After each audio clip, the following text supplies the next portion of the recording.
tòa sen vàng, con quy lại Bồ Tát Quan Âm. Người đã cho con niềm tin yêu giữa cuộc đời. Quan Âm Bồ Tát hiểu diễn thông 12 nguyện lớn rộng mênh mông, cứu giúp bao người qua cơn khổ nạn, từ bi độ đời. Quan Âm trái tim sáng ngời, cứu người hoạn nạn qua cơn khó khăn. Quan Âm tay cầm bình nước cầm lồ, tay cầm nhanh như thần vàng, rưỡi khắp thế gian tốt tươi mát mẻ mười phương thanh nhàn.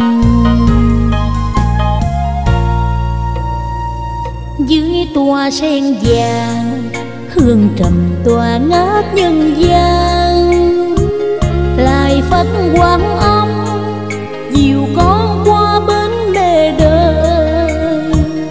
Cho con được sống đời an vui, cho con được sống đời xinh tươi. Quan Âm cứu khổ, Quan Âm cứu nạn, để con rạng ngời.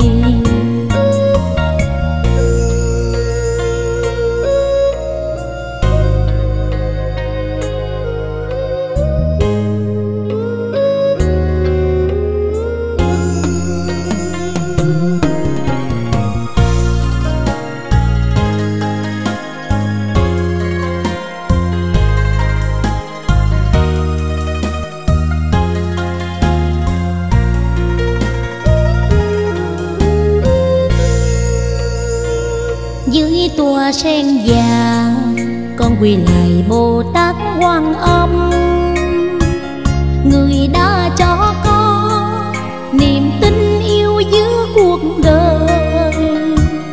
Quan Âm Bồ Tát hiểu diễn thông 12 nguyện lớn rộng mênh mông, cứu giúp bao người qua cơn khổ nạn, từ bi độ đời. Quan Âm trái tim sáng ngời, cứu người hoạn nạn qua cơn khó khăn. Quan Âm tay cầm bình nước cầm lồ, tay cầm nhanh như thần vàng, rưỡi khắp thế gian tốt tươi mát mẻ mười phương thanh nhàn. Dưới tòa sen vàng hương trầm tỏa ngát nhân gian, lại Phật Quan Âm dìu con qua bến lề đời. Cho con được sống đời an vui, cho con được sống đời xinh tươi. Quan Âm cứu khổ, Quan Âm cứu nạn, để con rạng ngời. Cho con được sống đời an vui, cho con được sống đời xinh tươi.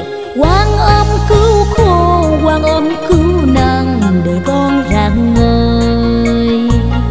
Cho con được sống đời an vui, cho con được sống đời xinh tươi. Quan Âm cứu khổ, Quan Âm cứu nạn, để con rạng ngời. Cho con được sống đời an